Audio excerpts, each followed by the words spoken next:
నమస్కారం ETV news కు స్వాగతం ముందుగా ముఖ్యాంశాలు అర్ధరాత్రి వేళ అనంతపురం జిల్లాలో రెచ్చిపోయిన చోరులు 3 ఎక్స్‌ప్రెస్ రైళ్లలో ఆభరణాల దోపిడీ దొంగల రాళ్ల దాడిలో గాయపడిన రైలు డ్రైవర్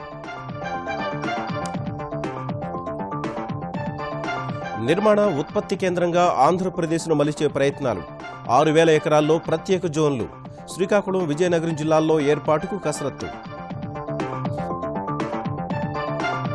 వచ్చే ఏడాది జూన్ నుంచి విజయవాడ కేంద్రంగా పాలన సచివాలయంతో పాటు శాఖాధిపతులు సమాయత్తం కావాలని సీఎస్ స్పష్టీకరణ బయ్యారంలో ఉక్కు కర్మాగారం ఏర్పాటుపై తెలంగాణ సర్కార్ దృష్టి సెయిల్ ముందుకు రాకుంటే స్వయంగా నెలకొల్పే యోచన ప్రైవేట్ సంస్థల ఆసక్తి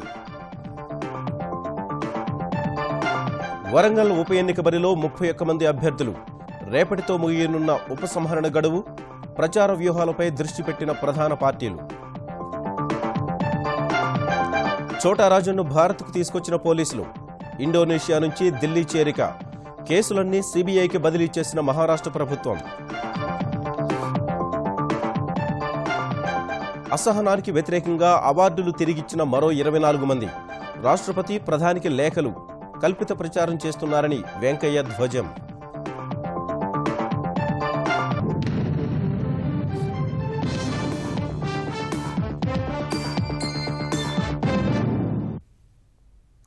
అనంతపురం జిల్లాలో అర్ధరాత్రి దొంగలు చెలరేగిపోయారు ప్రయాణికులే లక్ష్యంగా 3 ఎక్స్‌ప్రెస్ రైళ్లలో దోపిడీలకు పాల్పడ్డారు రాయలసీమ నాందేడ్ ఉద్యాన ఎక్స్‌ప్రెస్ రైళ్లు సిగ్నల్స్ కోసం గుత్తి శివారులో ఆగిన సమయంలో దోపిడీకి పాల్పడ్డారు రాయలసీమ ఎక్స్‌ప్రెస్ 4 బోగీల్లో దొంగతనం చేశారు సుమారు 12 మంది బోగీలపై రాళ్లు విసిరి ప్రయాణికుల్ని కత్తులతో బెదిరించి 40 తులాల బంగారం దోచుకెళ్లారు ఈ ఘటనలో రాయలసీమ ఎక్స్‌ప్రెస్లో కో పైలట్కు స్వల్ప గాయాలు కాగా గుత్తిలో ప్రథమ చికిత్స చేసి పంపారు గుత్తి డీఆర్ఎం కార్యాలయం ఉద్యోగి భార్య సంచి నుంచి 8 తులాలు ఎత్తుకెళ్లారు ఘటనపై కొందరు రైల్వే పోలీసులకు ఫిర్యాదు చేయగా పోలీసులు గాలింపు చేపట్టారు సంవత్సరాల మధ్యలో వాళ్ళు 10 మంది దాకా ఉన్నారంట అక్కడ క్రాసింగ్ టైంలో అక్కడ వాళ్ళు చైన్ స్నాచింగ్ జరిగింది S4లో 8 తులాల బంగారం వరకు వెళ్ళింది S7లో ఒక లేడీకి తాలిబొట్టు తీసేసుకున్నారు వేరే డ్రైవర్కి రాయితో కొట్టారు రాయితో కొట్టినప్పుడు ఇటుపక్క తలకు గాయం కాదు ఆంధ్రప్రదేశ్ను భారీ నిర్మాణాలు తయారీ రంగ కేంద్రంగా మలిచేందుకు తెలుగుదేశం ప్రభుత్వం మరిన్ని కార్యక్రమాలు చేపడుతోంది శ్రీకాకుళం విజయనగరం జిల్లాల్లో 6000 ఎకరాల్లో 7 కీలక జోన్లు ఏర్పాటు చేయాలని గృహ నిర్మాణ శాఖపై నిర్వహించిన సమీక్షలో ముఖ్యమంత్రి చంద్రబాబు ఆదేశించారు 3 కేటగిరీలలో గృహ నిర్మాణం చేపట్టి ప్రభుత్వ ఉద్యోగులు ప్రైవేట్ అసంఘటిత కార్మికులకు విభజించాలని సూచించారు గృహ నిర్మాణానికి అత్యంత ప్రాధాన్యత ఇస్తున్నట్లు విజయవాడలో నిర్వహించిన సమీక్షా సమావేశంలో ముఖ్యమంత్రి చంద్రబాబు స్పష్టం చేశారు ఆంధ్రప్రదేశ్ను నిర్మాణ ఉత్పత్తి కేంద్రంగా మలిచేందుకు విజయనగరం శ్రీకాకుళం జిల్లాలో సుమారు 6000 ఎకరాలలో నిర్మించే తలపెట్టిన mega park for construction manufacturing equipment hub ప్రణాళికలను ఆయన పరిశీలించారు గృహ నిర్మాణ శాఖ ఒక గుత్తేదారుగానే బాధ్యతలు నిర్వహిస్తోందని ఆ శాఖలో సమూలంగా మార్పు చేయాల్సిన అవసరముందని చంద్రబాబు అభిప్రాయపడ్డారు విద్యుత్ శాఖలో ఏ విధంగానైతే సమూలంగా మార్పులు చేసి గాడిలో పెట్టినట్లే గృహ నిర్మాణ శాఖను ప్రక్షాళన చేస్తామని స్పష్టం చేశారు ఉత్తరాంధ్ర 2 జిల్లాల్లో ceramics sanitary ware construction equipment furniture architecture నిర్మాణం ఎడ్యుకేషన్ హబ్లు మొదలైన 7 జోన్ల నిర్మాణం చేపట్టాలని ఆదేశించారు ఇప్పటికే చైనా హాంకాంగ్ సింగపూర్లలో గృహ నిర్మాణాలపై అధ్యయనం చేసిన ఏపీ అధికారుల బృందం మన దేశంలోని 4 ఆదర్శవంతమైన ప్రాజెక్టులపైన నివేదిక అందజేయాలని ఆయన సూచించారు గృహ నిర్మాణ శాఖ ప్రత్యేక కార్యశాల నిర్వహించి నాణ్యత సాంకేతికత హౌసింగ్ మోడళ్లపై సమగ్ర ప్రణాళిక రూపొందించాలన్నారు లేఅవుట్ల తయారీలో ప్రైవేటు కన్సల్టెంట్లను పెట్టుకోవాలని అధికారులను ఆదేశించారు ఆంధ్రప్రదేశ్లో గృహాలు లేని నిజమైన లబ్ధిదారుల జాబితాను గ్రామస్థాయి జన్మభూమి కమిటీల పరిశీలన కోసం గృహ నిర్మాణ శాఖ పంపాలని ఆదేశించారు ఎర్రచందనం అక్రమ రవాణా నిరోధానికి మరింత కట్టుదిట్టమైన చర్యలు తీసుకోవాలని ముఖ్యమంత్రి చంద్రబాబు ఆదేశించారు ప్రతి నెల పోలీసు అటవీ ఎర్రచందనం కార్యదళం సంయుక్తంగా తనిఖీలు నిర్వహించి కంచె కెమెరాల పనితీరు నిర్వహణపై క్షుణ్ణంగా పరిశీలించాలని అధికారులకు ముఖ్యమంత్రి సూచించారు పోలీస్ స్టేషన్లు ముఖ్య కూడళ్లు వీధుల్లో కెమెరాలు ఏర్పాటు చేసి ఫైబర్ గ్రిడ్ కు అనుసంధానం చేయాలని సూచించారు దీని కారణంగా నేరాలు అరికట్టడమే కాకుండా వీధులను అపరిశుభ్రంగా చేయడం దందాలు వంటి అన్ని రకాల నేరాలను అరికట్టగలుగుతామని ముఖ్యమంత్రి సూచించారు నవ్యాంధ్ర పాలనను పూర్తిగా విజయవాడ నుంచి నిర్వహించేందుకు ఆంధ్రప్రదేశ్ సర్కార్ సమాయత్తమవుతోంది 2016 జూన్ నుంచి విజయవాడ నుంచే పాలన సాగేలా హెచ్ఓడీలు సహా అన్ని శాఖలు సిద్ధం కావాలని ఆంధ్రప్రదేశ్ ప్రభుత్వ ప్రధాన కార్యదర్శి ఐవైఆర్ కృష్ణారావు స్పష్టం చేశారు రాజధాని అమరావతి ప్రాంతంలో తాత్కాలిక సచివాలయం, కార్యాలయాలు, భవనాలు, ఇతర సౌకర్యాల కల్పనకు ముమ్మరంగా ఏర్పాట్లు చేస్తున్న ఆంధ్రప్రదేశ్ సర్కార్ ప్రభుత్వ ఉద్యోగులను అక్కడికి తీసుకెళ్లేందుకు సమాయత్తం చేస్తోంది. ఈ మేరకు వివిధ శాఖల అధిపతులతో హైదరాబాద్లో సమావేశం ఏర్పాటు చేసిన ప్రభుత్వ ప్రధాన కార్యదర్శి ఐవైఆర్ కృష్ణారావు వచ్చే జూన్ నాటికి పాలన విజయవాడ నుంచే సాగాలని తేల్చెప్పారు. సచివాలయంలో శాఖలతో పాటు వివిధ శాఖాధిపతుల కార్యాలయాల తరలింపు ఆలోపు పూర్తి కావాలని నిర్దేశించారు. డిసెంబర్లో అసెంబ్లీ సమావేశాలకు సమాయత్తం కావాలని ఆదేశించారు. తుపాను పరిస్థితులను ఎదుర్కొనేందుకు పూర్తిగా సన్నద్ధంగా ఉండాలని సూచించారు. జిల్లాలో అన్ని కార్యాలయాలను కాగితరహితంగా మార్చే ప్రక్రియ వేగంగా జరగాలని నిర్దేశించారు. ప్రతి శాఖ కంట్రోల్ రూమ్ నుంచి కాల్ సెంటర్తో పాటు టోల్ ఫ్రీ నంబర్ ఏర్పాటు చేసి ప్రజల ఫిర్యాదులు స్వీకరించి సమాధానమిచ్చే వ్యవస్థలను రూపొందించాలని సూచించారు. ఢిల్లీలో రెసిడెంట్ కమిషనర్ అనిల్ సింఘాల్తో వీడియో కాన్ఫరెన్స్ నిర్వహించిన సీఎస్ విశాఖపట్నంలో ఆర్ఏఎఫ్ దళం, నడికుడి శ్రీకాళహస్తి మధ్య రైల్వే లైన్ పనులు, బకింగ్హామ్ కెనాల్ అనుమతులు, తిరుపతిలో రాష్ట్రస్థాయి క్యాన్సర్ సంస్థ ఏర్పాటుకు అనుమతులపై సమీక్షించారు. గుంటూరు జిల్లా ఎయిమ్స్ కి సమీపంలోనే జాతీయ ఆయుర్వేద సంస్థ ఏర్పాటుకు ప్రతిపాదనలు సిద్ధం చేయాలని అధికారులను ఆదేశించారు. మరోవైపు ఇంటర్ విద్యామండలి హైదరాబాద్ నుంచి గుంటూరుకు తరలి వెళ్లేందుకు సమాయత్తమవుతోంది. ఈ మేరకు బోర్డు ఉద్యోగులు సంసిద్ధత వ్యక్తం చేయగా గుంటూరులోని పట్టాభిపురం ప్రాంతంలో 18,000 చదరపు అడుగులు ఉన్న 3 అంతస్తుల భవనాన్ని సిద్ధం చేశారు. ఖమ్మం జిల్లాలో ఉక్కు కర్మాగారం ఏర్పాటుపై తెలంగాణ ప్రభుత్వం దృష్టి పెట్టింది. పునర్విభజన చట్టంలో ఉక్కు కర్మాగారం ఏర్పాటుకు హామీ ఇచ్చినప్పటికీ బయ్యారంలో ఖనిజం లభ్యత తక్కువని, అక్కడ పరిశ్రమ పెట్టడం లాభదాయకం కాదని సెయిల్ చెబుతోంది. ఒకవేళ అక్కడే పరిశ్రమ ఏర్పాటు చేస్తే తాము కోరిన రాయితీలు ఇవ్వాలని డిమాండ్ చేస్తోంది. ఈ విషయమై చర్చించేందుకు తెలంగాణ సర్కార్ ఈ నెల 13న ప్రభుత్వ ప్రధాన కార్యదర్శి రాజీవ్ శర్మ ఆధ్వర్యంలో ప్రత్యేక సమావేశం ఏర్పాటు చేసింది. బయ్యారంలో స్టీల్ ప్లాంట్ ఏర్పాటుపై సెయిల్ అధికారుల్ని ఆ సమావేశంలో స్పష్టత కోరనుంది. సెయిల్ ముందుకు రాకుంటే ప్రభుత్వమే పరిశ్రమ ఏర్పాటు చేయాలనే ఆలోచనలో ఉంది. లేదంటే హిందూజా వంటి ప్రైవేట్ సంస్థలకు అవకాశం ఇవ్వడంపై నిర్ణయం తీసుకోవాలని తెలంగాణ సర్కార్ భావిస్తోంది. కేంద్ర ప్రభుత్వ పరిధిలో తెలంగాణకు సంబంధించిన ప్రాజెక్టులు, వాటి పురోగతిపై కేంద్ర కేబినెట్ సంయుక్త కార్యదర్శి విపి జాయ్ హైదరాబాద్లో సమీక్ష నిర్వహించారు. తెలంగాణ సీఎస్ రాజీవ్ శర్మతో సమావేశమైన ఆయన ఉపరితల గనుల విస్తరణ పనుల కోసం సింగరేణి పెండింగ్ దస్త్రాలకు మోక్షం కల్పించినట్లు వెల్లడించారు. మధ్యప్రదేశ్ నుంచి తెలంగాణకు గ్యాస్ సరఫరా పైప్ లైన్ పనులపైన చర్చించారు. మధ్యప్రదేశ్ కాలుష్య నియంత్రణ మండలి అనుమతి ఇవ్వగానే ఈ పనులను ప్రారంభించే అవకాశం ఉన్నట్టు తెలిపారు. ఈ పనులు పూర్తయితే పైప్ లైన్ ద్వారా ప్రతి ఇంటికి గ్యాస్ను సరఫరా చేయాలని తెలంగాణ సర్కార్ భావిస్తోంది. తెలంగాణలోని 3 జాతీయ రహదారుల నిర్మాణానికి పర్యావరణ అనుమతులు త్వరలో వస్తాయని జాయ్ తెలిపారు. మెట్రో పనులను వేగవంతం చేయాలని ఆయన సూచించారు. ఆంధ్రప్రదేశ్లోని ప్రాజెక్టులపైన ప్రభుత్వ ప్రధాన కార్యదర్శి కృష్ణారావుతో కేంద్ర కేబినెట్ సంయుక్త కార్యదర్శి విపి జాయ్ చర్చలు జరిపారు. పెట్రోలియం, సహజ వాయువు మంత్రిత్వ శాఖలో పెండింగ్లో ఉన్న ప్రాజెక్టులు, రైల్వే విద్యుద్దీకరణ, కేబినెట్ కమిటీ ఆఫ్ ఇన్వెస్ట్మెంట్ అనుమతించిన ప్రాజెక్టుల్ని త్వరితగతిన పూర్తి చేస్తామని ఆంధ్రప్రదేశ్ సీఎస్ ఆయనకు వివరించారు. గుంతకల్లు, గుంటూరు, విజయనగరం, రాయ్పూర్, నడికుడి, శ్రీకాళహస్తి రైల్వే లైన్ పనులు, రైల్వే విద్యుద్దీకరణ పనులు ప్రాధాన్యమైనవిగా గుర్తించి పూర్తి చేస్తామని విపి జాయ్కి తెలిపారు. కత్తిపూడి, ఒంగోలు రహదారి మార్గాన్ని విస్తరించడం, సాగర్ నుంచి ఏర్పేడు రహదారిని జాతీయ రహదారిగా అభివృద్ధి చేయడం వంటి అంశాలపైన సీఎస్తో కేంద్ర కేబినెట్ సంయుక్త కార్యదర్శి జాయ్ చర్చించారు. హైదరాబాద్ శివారు ప్రాంతాల దాహార్తిని తీర్చేందుకు 7,42,00,000 విడుదల చేస్తూ జీహెచ్ఎంసీ కమిషనర్ ఉత్తర్వులు జారీ చేశారు. శివారు ప్రాంతాల్లో తాగునీటి కోసం మొత్తం అంచనాలో 70% నిధులు జీహెచ్ఎంసీ, 30% స్థానికులు చెల్లించాల్సి ఉంది. ఈ పనులకు 22,42,00,000 రూపాయలతో ప్రతిపాదనలు సమర్పించిన Hyderabad metro water works GHMC వాటాను 20,88,00,000గా తేల్చింది. ఆ మొత్తంలో తొలి విడతగా 7,42,28,000 విడుదల చేశారు. ఈ నిధులతో కూకట్పల్లి హౌసింగ్ బోర్డు కాలనీలో reservoir, Malaysian township rain tree పార్కులో 1.5 MLD సామర్థ్యంతో సీవరేజ్ ట్రీట్మెంట్ ప్లాంట్ పునరుద్ధరణ, శివారు ప్రాంతాల్లో 65 పనులు చేపట్టనున్నారు. 27 ఏళ్ల క్రితం దేశం నుంచి పారిపోయిన చీకటి సామ్రాజ్యాధినేత ఛోటా రాజన్ను ఎట్టకేలకు తెల్లవారుజామున భారత్కు తీసుకొచ్చారు. అక్టోబర్ 25న ఇండోనేషియాలో అరెస్టు చేసినప్పటికీ అగ్నిపర్వత విస్ఫోటంతో బాలీలో అంతర్జాతీయ విమానాశ్రయం మూసివేయడం వల్ల తీసుకురావడం ఆలస్యమైంది. విమానాశ్రయం తెరవడంతో సీబీఐ, ముంబై, ఢిల్లీ పోలీస్ బృందాలు రాజన్ను ఢిల్లీకి తీసుకొచ్చాయి. అక్కడి నుంచి కట్టుదిట్టమైన భద్రత మధ్య సీబీఐ ప్రధాన కార్యాలయానికి తరలించారు. ఛోటా రాజన్ అసలు పేరు రాజేంద్ర సదాశివ నికల్జే.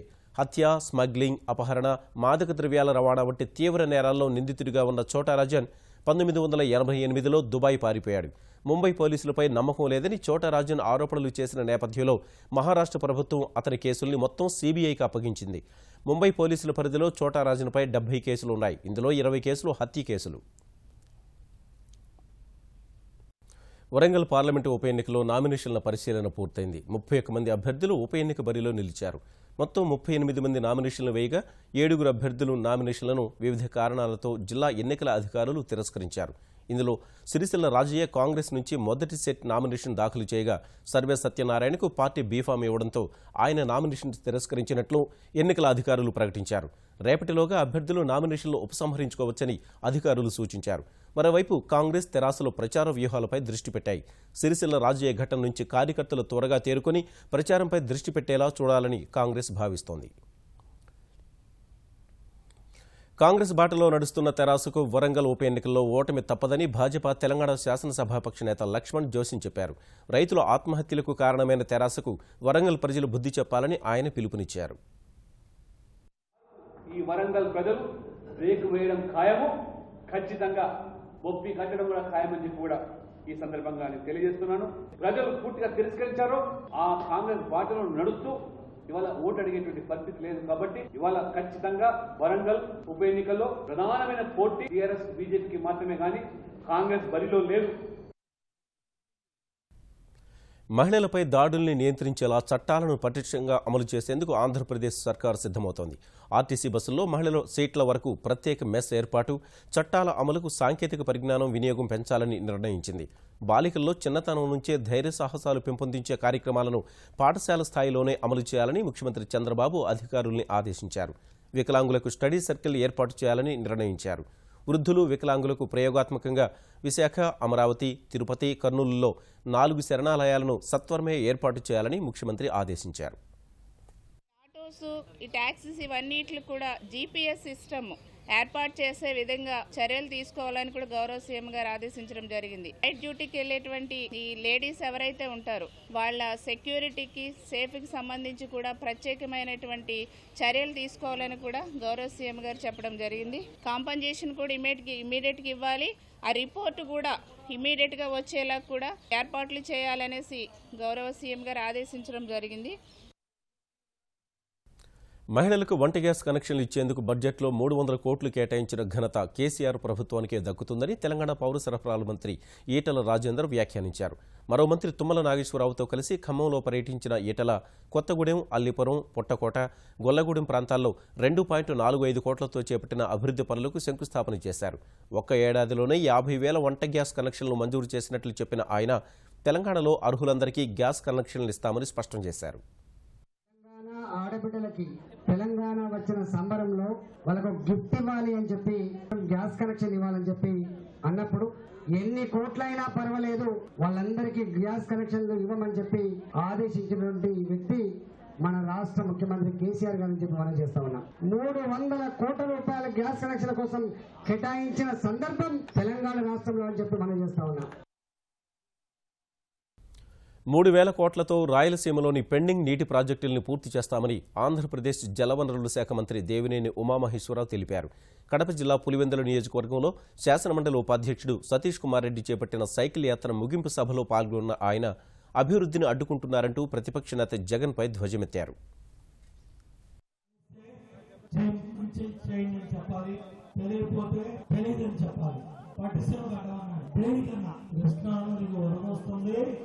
మా దేశం చెప్పిందని చెప్పారు. ఏది వల్ల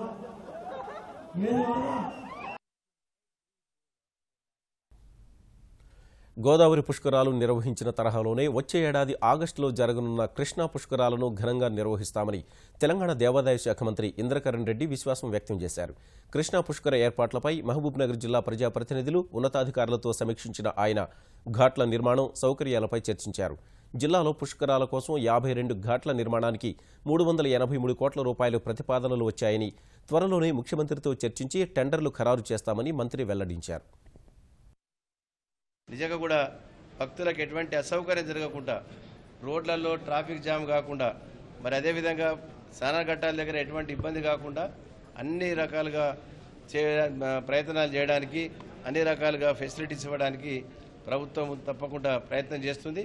మరి నెక్స్ట్ వచ్చే నెలలో ఫైనల్గా ఎన్ని ఘాట్స్ మంజూరైనాయి, ఎంత డబ్బు కేటాయించడం అనేది ఫైనల్గా చెప్పడం జరుగుతుంది. అంతవరకు మరి కార్యక్రమాలను కూడా డిపార్ట్మెంట్ వైజ్గా పంపించి వాళ్ళు ప్రాసెస్ చేస్తారు. అప్పుడు అన్ని కూడా మన నిధులు కూడా మంజూరు చేయడానికి మరి ముఖ్యమంత్రి గారు ఇచ్చిన ఆదేశాలతో ముందుకెళ్లడం జరుగుతుందని చెప్పి తెలియజేస్తున్నాం. కోడలు ముగ్గురు మనవళ్ల అనుమానాస్పద మృతి కేసులో వరంగల్ మాజీ ఎంపీ సిరిసిల్ల రాజయ్య, ఆయన భార్య మాధవి, కుమారుడు అనిల్కు న్యాయస్థానం 14 రోజుల రిమాండ్ విధించింది. అనంతరం నిందితులు ముగ్గురిని వరంగల్ కేంద్ర కారాగారానికి తరలించారు. సజీవ దహనమైన సారిక, అభినవ్, అయోన్, శ్రీయోన్ మృతదేహాల్లో ఊపిరితిత్తుల నిండా పొగ నిండిపోయిందని ఫోరెన్సిక్ నిపుణులు నాగమోహన్ తెలిపారు.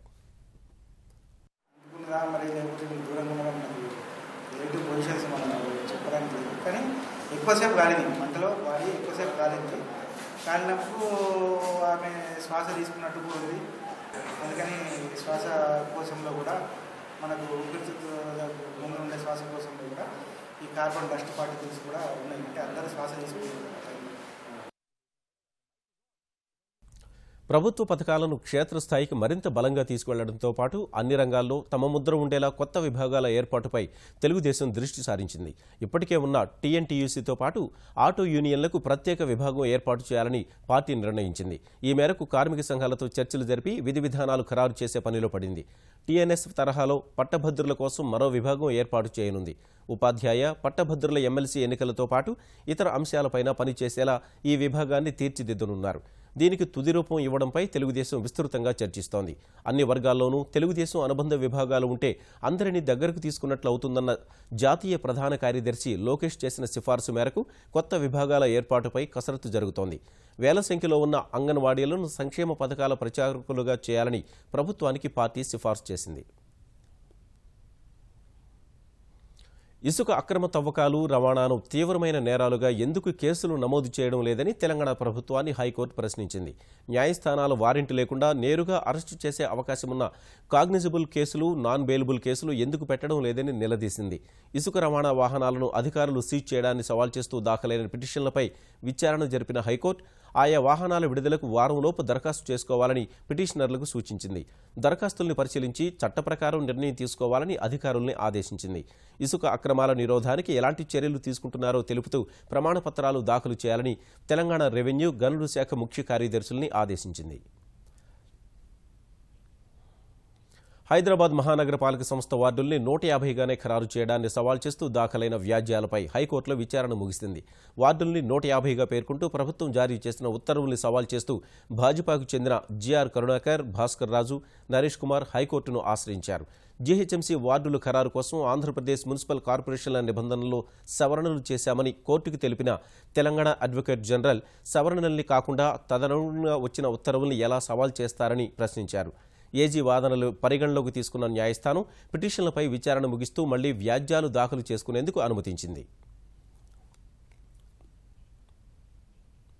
దేశంలో అసహనం పెరుగుతోందంటూ మరో 24 మంది సినీ ప్రముఖులు, రచయితలు తమ అవార్డుల్ని తిరిగి ఇచ్చేశారు. సినీ నిర్మాత కుందన్ షా, సయీద్ మిర్జా, బుకర్ ప్రైజ్ గ్రహీత అరుంధతి రాయ్ తదితరులు తమ అవార్డులు తిరిగి ఇచ్చేస్తున్నట్లు ప్రకటించారు. ప్రస్తుత పరిస్థితుల్లో బలమైన ప్రజాస్వామ్యం ముక్కలయ్యే ప్రమాదముందని రాష్ట్రపతి, ప్రధానులకు ఆ 24 మంది లేఖలు రాశారు. తమ భయాలను అర్థం చేసుకోవాలని కోరారు. భారతీయ సినీ టెలివిజన్ ఇన్స్టిట్యూట్ FTII విద్యార్థులు చేస్తున్న ఆందోళనకు మద్దతును ప్రకటించారు. మరోవైపు అభివృద్ధికి విఘాతం కలిగించేందుకే అసహనంపై కల్పిత ప్రచారం చేస్తున్నారని కేంద్ర మంత్రి వెంకయ్య ఢిల్లీలో విమర్శించారు. Organized, orchestrated campaign. Everybody knows there are thousands of people who got award. Some few people have returned it. I have no problem in their returning award. It's their choice.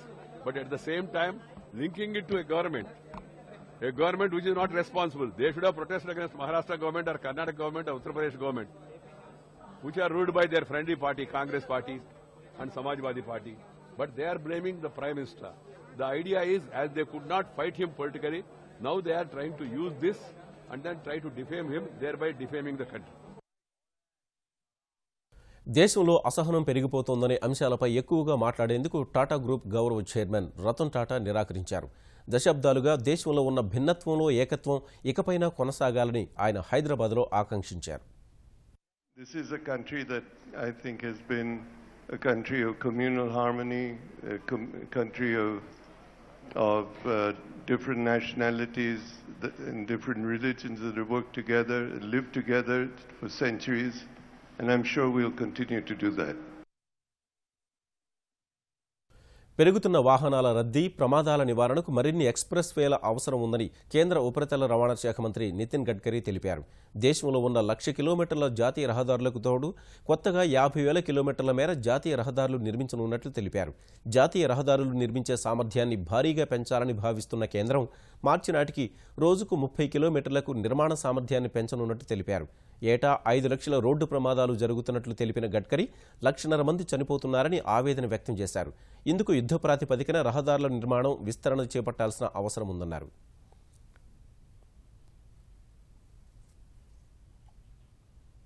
ఇక ముఖ్యాంశాలు మరోసారి. అర్ధరాత్రి వేళ అనంతపురం జిల్లాలో రెచ్చిపోయిన చోరులు, 3 ఎక్స్‌ప్రెస్ రైళ్లలో ఆభరణాల దోపిడీ, దొంగల రాళ్ల దాడిలో గాయపడిన రైలు డ్రైవర్.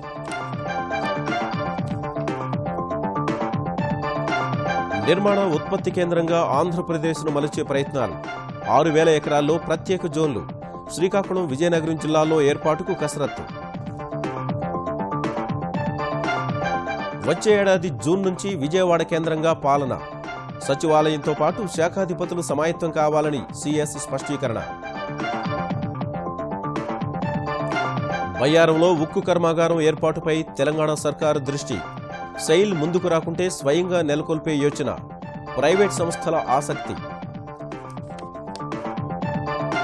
వరంగల్ ఉప ఎన్నిక బరిలో 31 మంది అభ్యర్థులు, రేపటితో ముగియనున్న ఉపసంహరణ గడువు, ప్రచార వ్యూహాలపై దృష్టి పెట్టిన ప్రధాన పార్టీలు. ఛోటా రాజన్ను భారత్కు తీసుకొచ్చిన పోలీసులు, ఇండోనేషియా నుంచి ఢిల్లీ చేరిక, కేసులన్నీ సీబీఐకి బదిలీ చేసిన మహారాష్ట్ర ప్రభుత్వం. అసహనానికి వ్యతిరేకంగా అవార్డులు తిరిగిచ్చిన మరో 24 మంది, రాష్ట్రపతి ప్రధానికి లేఖలు, కల్పిత ప్రచారం చేస్తున్నారని వెంకయ్య ధ్వజం.